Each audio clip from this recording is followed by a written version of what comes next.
बदनसीब बाप। एक शादीशुदा जोड़ा अपना सेकेंड हनीमून बनाने के लिए क्रूज टूर पर गया। इस दौरान वे अपने बच्चों को घर पर ही छोड़ गए थे। बदनसीबी से खराब और बहुत ही तूफानी मौसम के कारण क्रूज शिप डूबने लगी।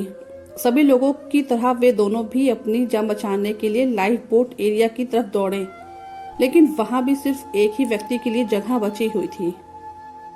अपनी पत्नी को डूबती शिप पर छोड़ आदमी लाइफ बोट में बैठ गया।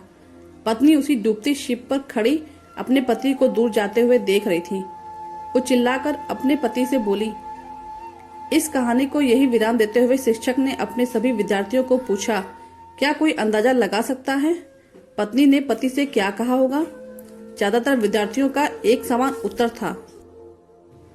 उन्होंने कहा, पत्नी बोली होगी कि मैंने तुमसे इतना प्यार किया और तुम मुझे इस तरह छोड़कर जा रहे हो। मैं तुमसे नफरत करती हूँ। शिक्षक की नजर एक शांत बैठे विद्यार्थी पर पड़ी। शिक्षक ने उससे जाकर यह सवाल पूछा। विद्यार्थी बोला, मुझे लगता है वह बोली होगी, हमारे बच्चों का ध्यान रखना। शिक्षक को आश्चर्य हुआ। उन्होंने विद्यार्थी से पूछा, क्या तुमने यह कहानी पहले भी सुनी है? विद्यार्थी ने सर हिलाया और बोला, नहीं, लेकिन बीमारी की वजह से दम तोड़ते हुए मेरी माँ ने यही शब्द आखिर में मेरे पिता से कहे थे। शिक्षक ने उस विद्यार्थी को सही जवाब देने के लिए शाबाशी दी। कहानी को आगे बढ़ाते हुए शिक्षक ने कहा, क्रूज शिप डूब गई और साथ में पत्नी भी। पति घर वापस लौट आया और उसने अकेले ही अपने बच्चों का पालन पोषण कर बड़ा किया। कई सालों बाद उस पति की भी मौत हो गई। एक दिन उसकी बेटी, जो उसे अपनी माँ की मौत का जिम्मेदार मानती थी, अपने पिता के सामान को साफ करते हुए उसे एक डायरी मिली, जिसे पढ़कर उसे सच्चाई का पता लगा। डायरी में लिखा था, जब उसके माँ बाप उस क्रूज शिप पर गए थे तब उन्हें पहले से ही पता था कि उनकी मम्मी को 3rd स्टेज कैंसर है और इसलिए वे दोनों आखिरी बार एक साथ ज्यादा से ज्यादा समय बिता सके, इसलिए दोनों अकेले ही उस क्रूज शिप पर गए थे। जब उस शिप पर वह मनहूस समय आया था तब उसके पिता ने उस अकेले बची लाइफ बोट की जगह पर बैठने से मना कर दिया था।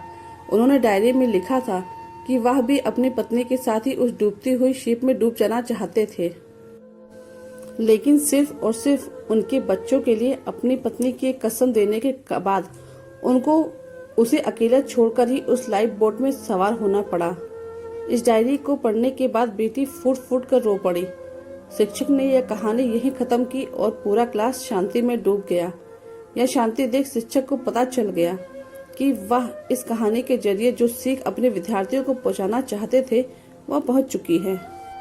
इस दुनिया में अच्छे और बुरे हर तरह के लोग हैं, लेकिन कभी कभी परिस्थितियां ऐसी विकट हो जाती हैं कि आप बुरे या अच्छे का फैसला नहीं कर पाते। इसलिए कभी भी हमें कोई फैसला लेने में जल्दबाजी नहीं करनी चाहिए। सिर्फ बाहरी चीजों को जान लेने से किया गया फैसला कभी भी सही नहीं हो सकता। बिना किसी जांच पड़ताल के और बिना दूसरों का पॉइंट ऑफ व्यू समझे बिना फैसला करना छोड़ दीजिए। वह जो होटल में आपके खाने का बिल भरते हैं, इसलिए नहीं क्योंकि उन्हें अपने पैसों का घमंड है, बल्कि इसलिए कि वह आपको पैसे से ज्यादा अहमियत देते हैं। वह जो हमेशा आपकी मदद करने के लिए तैयार रहते हैं, इसलिए नहीं क्योंकि उन्हें आपसे कुछ चाहिए, बल्कि इसलिए क्योंकि वह आप में एक अच्छा दोस्त देखते हैं।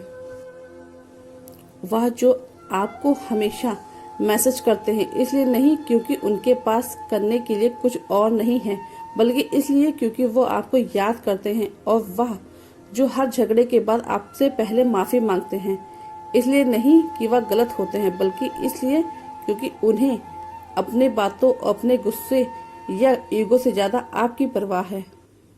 तो कैसी लगी ये कहानी? आपको अच्छी लगी तो चैनल को लाइक और सब्सक्राइब करिएगा और कमेंट करके जरूर बताइए किस किस के साथ ऐसा हुआ है।